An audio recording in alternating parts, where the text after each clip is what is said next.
आए और हम सबका दायित्व है कि संविधान को मानते हुए, नियमावली को मानते हुए हम सब लोगों को जनता के जो प्रश्न हैं उसका समाधान हम सब लोगों को मिलकर के करना है, चाहे सत्ता हो या विपक्ष हो। और विपक्ष को माना जाता है लोकतंत्र में भी कि सत्ता का ही पक्ष होता है, तो हम लोग कोई अलग नहीं है। मतभेद होते रहते हैं और चलता रहे।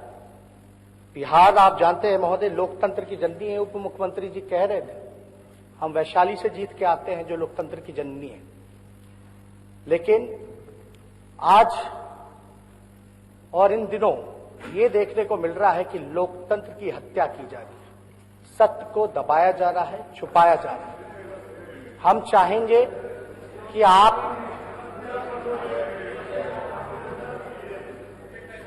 बात खत्म हो जाती है इसमें।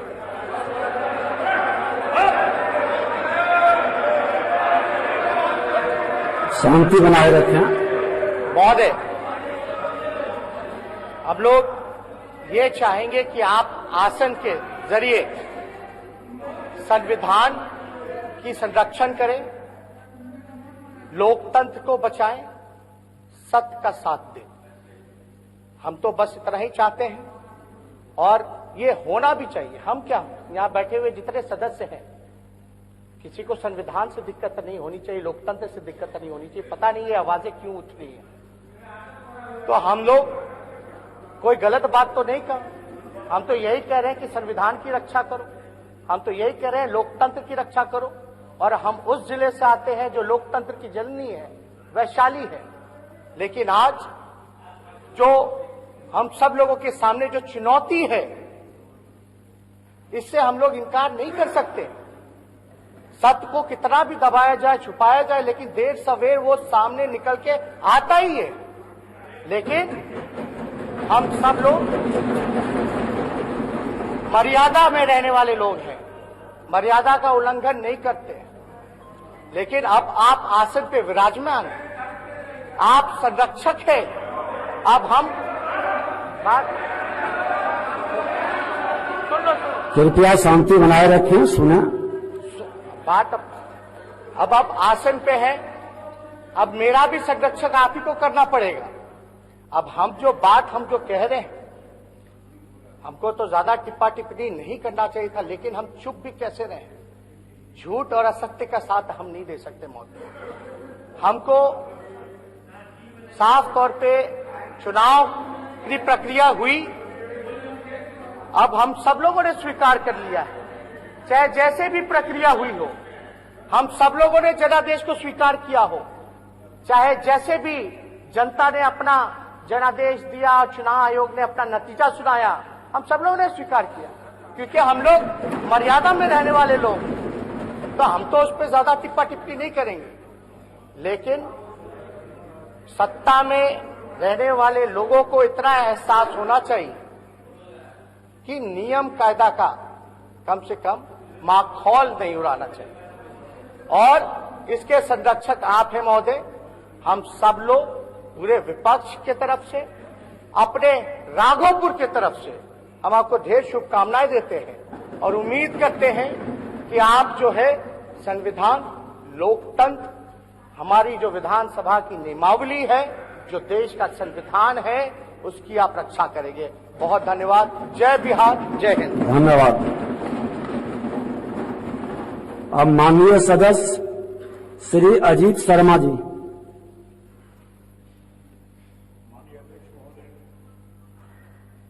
आज आपके अध्यक्ष चुने जाने पे मैं अपनी तरफ से कांग्रेस विधानमंडल के सभी माननीय विधायकों की तरफ से आपको बधाई देता हूं। और अध्यक्ष पद जो आप ग्रहण किए हैं, यह अभिभावक की तौर पे आप सत्ता पक्ष और विपक्ष को दोनों को समान नजरों से देखेंगे, यह मैं पूरा विश्वास रखता हूं आप पे। पूरा मेरा कांग्रेस विधानमंडल के सभी माननीय विधायक आपके आसन को, आपके अध्यक्ष पद को सपोर्ट करेंगे, मदद करेंगे, जनता की अपेक्षाओं पर हम लोग जब खरा उतरने का कोशिश करेंगे, उनकी आवाज बनेंगे, तो आप भी हम लोग का संरक्षण देने का काम करेंगे।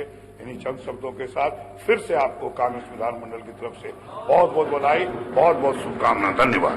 धन्यवाद। माननीय सदस्य श्री महबूब आलम जी।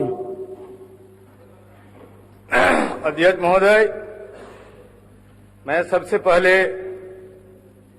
आपके अध्यक्ष पद का आसन ग्रहण करने पर अपनी तरफ से अपनी पार्टी भाकपा माले तथा अपने वामपंथी दल जो हमारे हैं सीपीआई सीपीएम की ओर से आपको बधाई भी देना चाहता हूं, शुभकामना भी देना चाहता हूं। महोदय, आप अध्यक्ष हैं। इस सदन में लोकतंत्र जो संविधान ने दिया महोदय, उसके संरक्षक है महोदय। और महोदय, हम लोगों ने जो आज मांग की थी वो गैर लोकतांत्रिक मांग नहीं थी महोदय, लेकिन फिर भी बड़े बड़े विद्वान हमारे सदस्यों ने संस्कृति और लोकतंत्र की दुहाई देकर, परंपरा की दुहाई देकर हमारी मांग को मनमाना तरीके से खारिज कर दिया महोदय।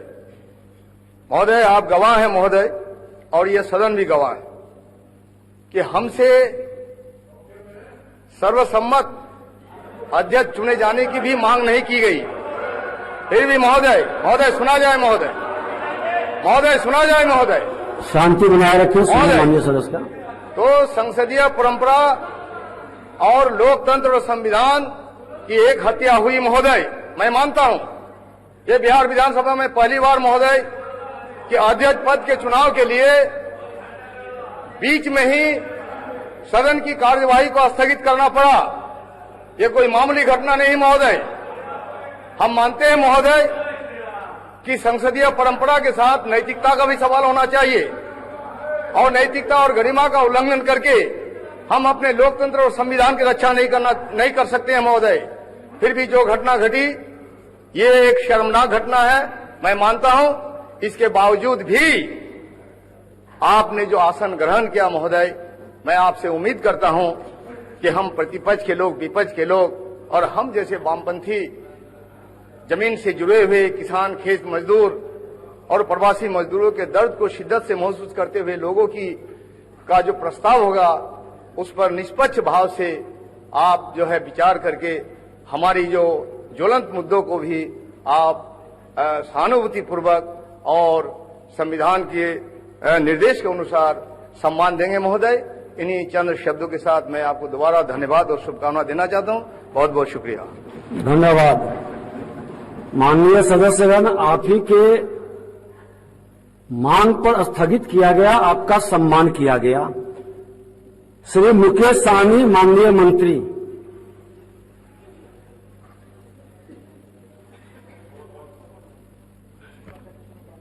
बहुत बहुत धन्यवाद अध्यक्ष महोदय। आपको अध्यक्ष चुनने के लिए तहे दिल से मैं धन्यवाद कि आपने अध्यक्ष बना है। और मुझे लगता है कि लोकतंत्र का जो लोग दुहाई हमेशा देते हैं आ रहे हैं, मुझे लगता है कि अपने घरों से सीखना चाहिए ऐसे लोगों को। और जेल से किसी को फोन नहीं किया जाता जो अगर लोकतंत्र का जो सम्मान करेगा वो जेल से फोन कभी नहीं कर सकते हैं। इसलिए मैं तहे दिल से आपको धन्यवाद देता हूं।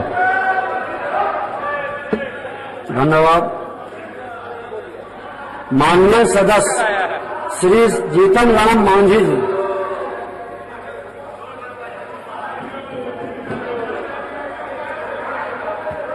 माननीय अध्यक्ष महोदय, आपको इस गरिमा में सदन के अध्यक्ष के रूप में चुने जाने पर हार्दिक बधाई देता हूं और शुभकामना देता हूं।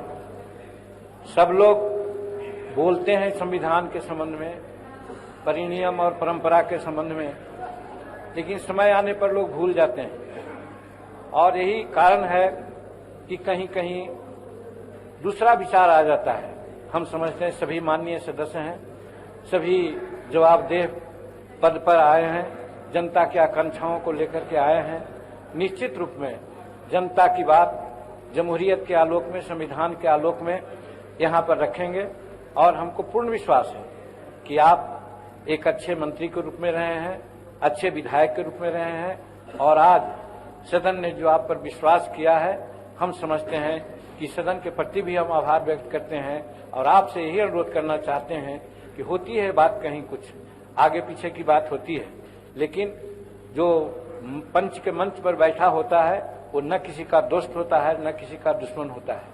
वैसी परिस्थिति में एक संविधान के मर्यादाओं के आलोक में आप अपना काम करेंगे और जनहित की जो समस्याएं हैं, बातें हैं, उसको निश्चित रूप में इस संविधान और इस संवैधानिक संस्था के माध्यम से पूरा कराने का प्रयास करेंगे। और ऐसा मैं समझता हूं कि आपको समूचे बिहार के जितने लेजिस्लेटिव असेंबली के साथी हैं, एमएलए हैं, सबका समर्थन आपको प्राप्त हुआ है मेरे समझ से और सबको एक साथ लेकर के चलने की बात करनी चाहिए और हम समझते हैं कि सब आपको साथ देंगे और अपेक्षा करते हैं और भगवान से प्रार्थना करते हैं कि आप आगे आने वाले दिनों में इस गुरुतर उत्तरदायित्व को संभालने में सक्षम हो। भगवान आपको मदद करें। इन्हीं चंद शब्दों के साथ पुनः आपको इस पद पर आसीन होने के लिए बधाई देते हुए अपनी बात को समाप्त करते हैं। बहुत बहुत धन्यवाद। धन्यवाद। माननीय सदस्य श्री अख्तर इमाम साहब। माननीय अध्यक्ष महोदय, महोदय स्पीकर साहब, आपके अध्यक्ष चुने जाने पर हम ग्रांड डेमोक्रेटिक सेकुलर फ्रंट की जानिब से और अपनी पार्टी MIM की जानिब से मुबारकबाद पेश करते हैं। और आज आपके चुने जाने के क्रम में जो दृश्य यहां पर देखा गया, उससे जरा थोड़ी देर के लिए तो अफसोस हो सकता है, लेकिन ये लोकतंत्र की और जमहूरियत की बड़ी खूबसूरती है कि इख्तलाफ के बाद, विरोध के बाद भी जब कोई फैसला हो जाता है, सब खुशी बखुशी उसे तस्लीम कर लेते हैं। हमें आपसे विरोध नहीं, आपके पार्टी और NDA, बीजेपी और NDA के जो नजरियात रहे हैं उससे विरोध जरूर रहा है, लेकिन आप जिस कुर्सी पर बैठे हैं उस पर हम आपको मुबारकबाद देते हैं। आपके विरोध में हम खड़े जरूर थे और गठबंधन का हिस्सा न होने के बावजूद भी हम गठबंधन की हमायत में खड़े थे, लेकिन अब जब आप कुर्सी पर बैठे हैं तो हम समझते हैं कि प्रेमचंद, महान कहानीकार प्रेमचंद का अफसाना बेशतर लोगों ने पढ़ा होगा और आपने जरूर पढ़ा होगा कि पंच की कुर्सी पर बैठने के बाद आदमी पक्ष और विपक्ष नहीं देखता। आप सदन के संरक्षक हैं, हम सबों के गार्जियन हैं, कस्टोडियन ऑफ द हाउस हैं। हम ही नहीं, पूरा सदन आपसे ये उम्मीद रखता है कि 2-3 बातें कही जाती हैं, पक्षधर, निष्पक्ष और सत्य के पक्षधर। लोग निष्पक्ष लोगों को अच्छा समझते हैं और आपको भी कुछ लोग निष्पक्ष कहना चाहते हैं, लेकिन मैं कहना चाहता हूं कि सड़क पर किसी इज्जत लुटे तो वह पक्षधर हो सकता है बुराइयों का, खड़ा वाला निष्पक्ष हो सकता है, लेकिन उसका फरीजा है कि वह सत्य का पक्षधर होकर उसकी इज्जत बचाए। मैं आपको निष्पक्ष नहीं बल्कि सत्य का पक्षधर देखना चाहता हूं कि जिस कुर्सी पर आप बैठे हैं, बिहार की जनता आपसे आशा करती है कि सरकार अगर भटक जाए तो उसको लगाम लगाना आपको काम होगा। बिहार की बड़ी समस्याएं हैं, वक्त आएगा तो बात करूंगा। फिलहाल मैं आपको मुबारकबाद देते हुए, मैं जिस सीमांचल से आता हूं वो सीमांचल बाढ़, बेरोजगारी, अनपढ़ और बेरोजगारी की समस्याओं से ग्रस्त है। हमारी आप पुरजोर वकालत करेंगे और बिहार में इस वक्त धार्मिक तनाव का जो बिगाड़, अपने अध्यक्ष मत बनिए, अध्यक्ष जी हैं, अरे बड़े अच्छे अध्यक्ष बनाए हैं आपने, उसका आदर कीजिए। मैं आप ही बनाए हैं और आप ही आदर नहीं कर रहे हैं, तो मैं आपसे उम्मीद करता हूं कि बिहार की नई नस्ल की शिक्षा देने वाले नियोजित शिक्षकों का, पलायन वाले मजदूरों का, बच्चों की पढ़ाई जो कोरोना से रुकी हुई है उसका, और बिहार में सामाजिक सौहार्द बनाए रखने का और हमारी गुलनाज की जो इज्जत टूटी है उसको इंसाफ दिलाने के लिए सरकार को जरूर मजबूर करेंगे। हम यही आपसे उम्मीद भी रखते हैं और यही आशा भी रखते हैं ताकि आपके सदन में जो समय गुजारे जाए आने वाली पीढ़ी उस पर नाज करे। बहुत बहुत धन्यवाद। धन्यवाद। जय श्री राम। माननीय सदस्य श्री राजकुमार सिंह जी।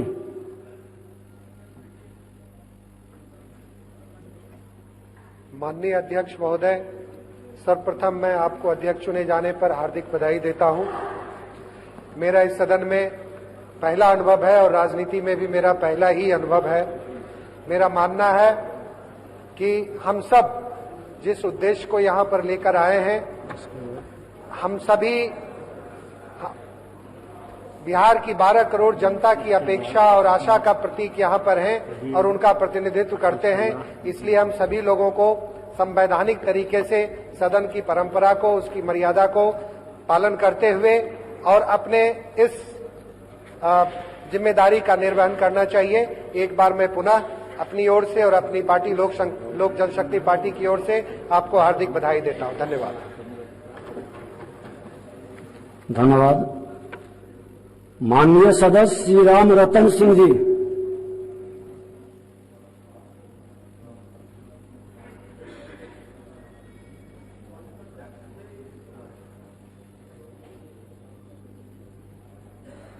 सबसे पहले मैं अपने वामपंथी दलों की ओर से आपका स्वागत करना चाहूंगा, आपको शुभकामना देना चाहूंगा और आपको धन्यवाद देना चाहूंगा। वो इसलिए कि अभी अभी तुरंत हम लोगों ने कुछ सवाल उठाने का प्रयास किया, लेकिन उसके बावजूद भी चुनाव में आपकी जीत हुई, आप कुर्सी पर विराजमान हुए। हम तमाम लोग उसके बाद उन तमाम बातों को भूलकर आपके साथ हैं और आपसे उम्मीद करते हैं कि आप निश्चित रूप से सत्ता पक्ष और विपक्ष दोनों के भावना का सम्मान करते हुए, दोनों की समस्याओं को सुनते हुए निश्चित तौर पर आप इंसाफ करेंगे, इंसाफ हमें देंगे, सच्चाई के साथ सदन को चलाने की कोशिश करेंगे। इन्हीं चंद शब्दों को कहते हुए मैं आपको पुनः अपनी ओर से, अपने तमाम साथियों की ओर से धन्यवाद ज्ञापित करता हूं। धन्यवाद।